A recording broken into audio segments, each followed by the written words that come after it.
ଆରେ ଭାରି ଭାରି ଚମତ୍କାର ଜିନିଷ।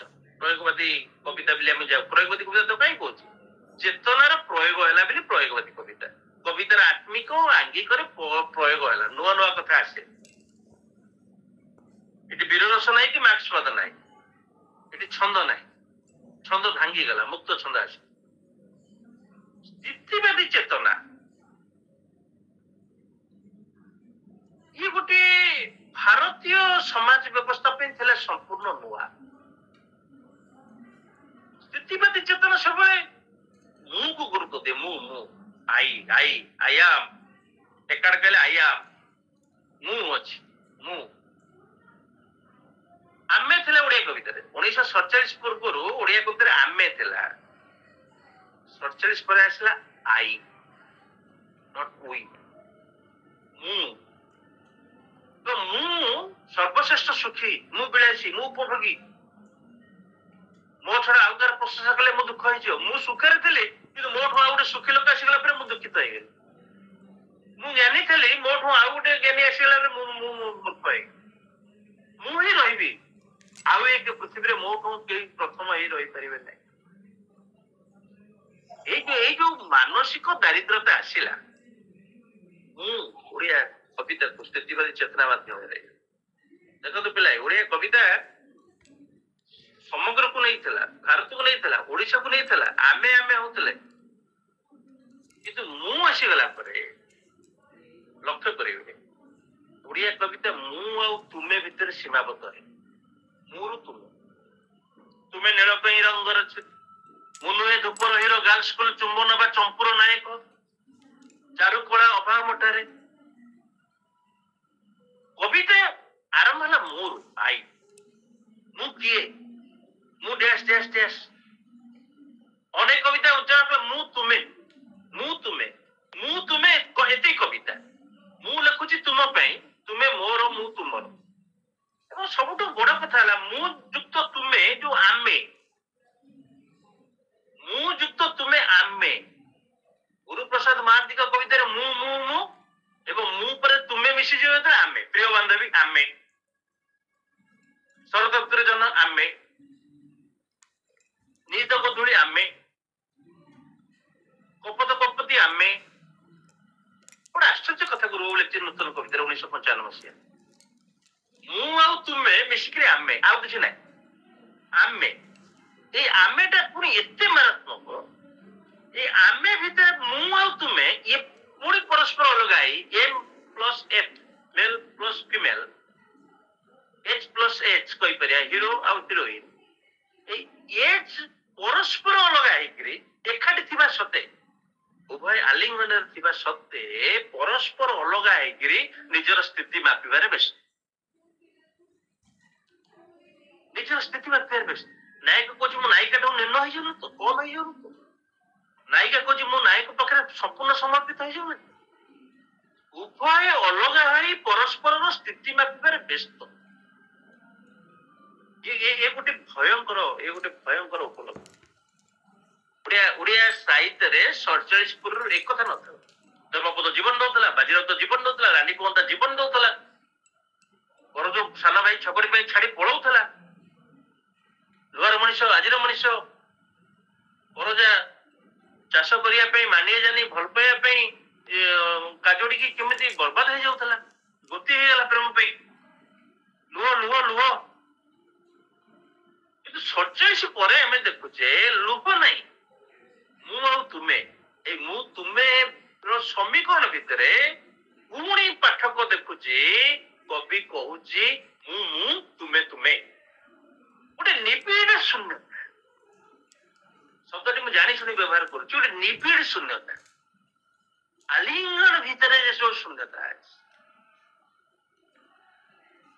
এই ଶୂନ୍ୟତା ଶିରାଧାର ଶୂନ୍ୟତା ନୁହେଁ ପିଲାମାନେ, ଗୋଟେ ନିବିଡ଼ ଶୂନ୍ୟତା, ଗୋଟେ ରାଜକୀୟ ନିଃସଙ୍ଗତା, ଏକା ଆଉ ଏକା। ବଡ ଆଶ୍ଚର୍ଯ୍ୟ କଥା।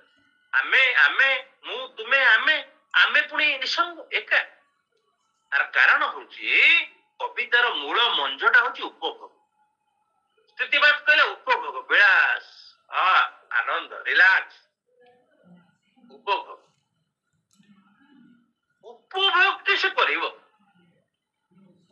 आमे जीवन को उपभोग करवा मु तुमे आमे एकाठी मंदिर जीवानी आमे जीवा समुद्र कूल आमे जीवा पार्क आमे जीवा निर्जन बेलाभूमि आमे जीवा पिला दिन खोजी आमे जीवा जीवन खोजी तमे आमे आस छुआ पिला छाड़ी आमे पड़े जीवा हजे जीवा बालीचर मिले जीवा गुरुमांती कहले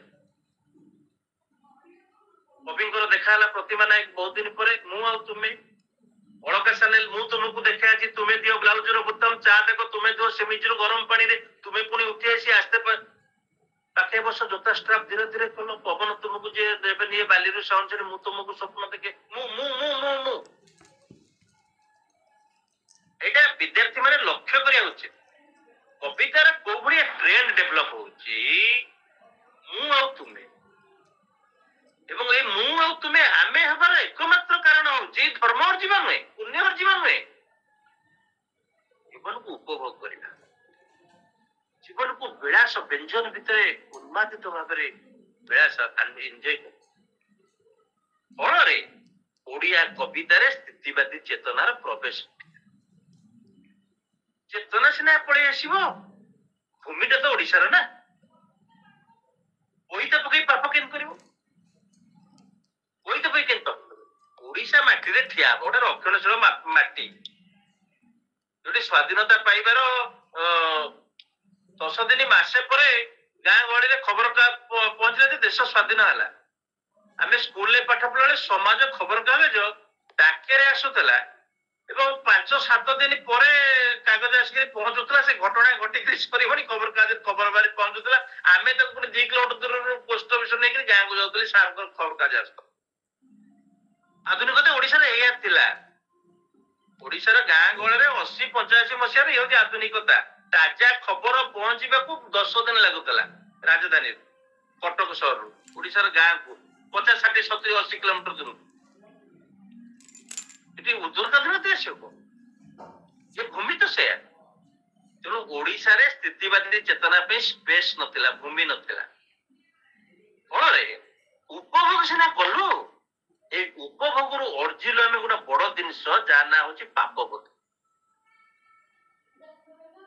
उपभोग रु आसला पापबोध उपभोग द्वारा एक्जिस्ट चली आमर साहित्य था उत्सर्ग बाजीराव तो उत्सर्ग हम धर्मपद उत्सर्ग हम अनंता उत्सर्ग देश पे जाति पे राष्ट्र निर्माण पे व्यक्ति उत्सर्ग हम साहित्य मेसेज था जीवन को उत्सर्ग कर वसुधैव कुटुंबकम आमे प्रथम थर पे उत्सर्ग न कर उपभोग करू साहित्य उत्सर्ग बनाम उपभोग ए उपभोग रु आसला पापबोध उपभोग पापबोध पाप आसला पापबोध जो मनुष्य भितर आसला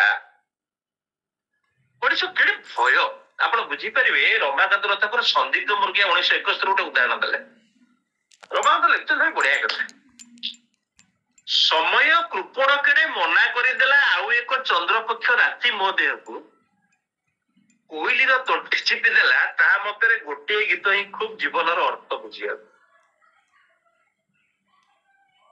आपण देखंतु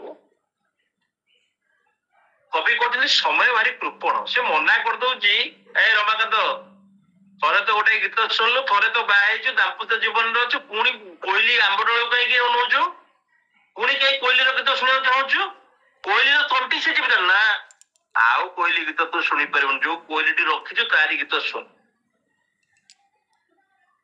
जीवन अर्थ हूँ कौन टे कर भारतीय परंपरा आउ स्वकीय से कर परकिया कर से उपभोग परकिया कर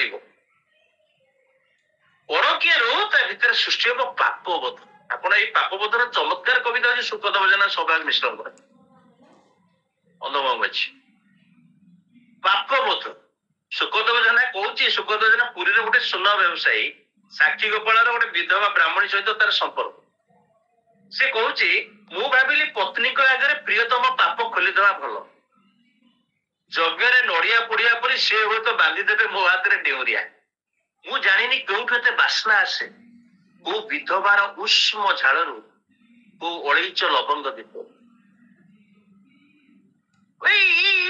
चमत्कार जो आप देखिए ओडिया कविता केमती संतुली होची से होची तावारे पानी गरम तावारे पानी पकड़े से होची उपभोग करिया जाउची ପାଶ୍ଚାତ୍ୟ ସ୍ଥିତିବାଦକୁ ମୁଦି କରି ହାତରେ ନେବାକୁ ଚାହୁଁଛି କିନ୍ତୁ ମାଟି ପରମିଶନ ଦଉ ନା ତୁ କରିପାରିବୁନି। ଅତଏବ ଯିଏ ଉପଭୋଗ କଲା ସେ ପରକିଆ ଗଲା। ଏ ପରକିଆ କରିସାରିଲା ପରେ ତା ଭିତରେ ଆସିଛି ପାପବୋଧ। ପାପବୋଧ ଆସିଲା ମାନେ ସେ ମଣିଷ ଛିଣ୍ଡମୂଳ ହେଇଯାଉଛି। ବାପାକୁ ମୁହଁ ଦେଖେଇବିନି, ନନାଙ୍କୁ କିଛି କହିପାରିବିନି, ମୋର ଏମିତି କରି ଏଇଟା ଠିକ ନଥିଲା, ସେ ଭଗବାନ ମତେ କ୍ଷମା କରିଦିଅ, ବଡ ପାପ ହେଇଗଲା। ସେ ଛିନ୍ନମୂଳ ହେଇଗଲା, ଘରୁ ଅଲଗା ହେଇଗଲା।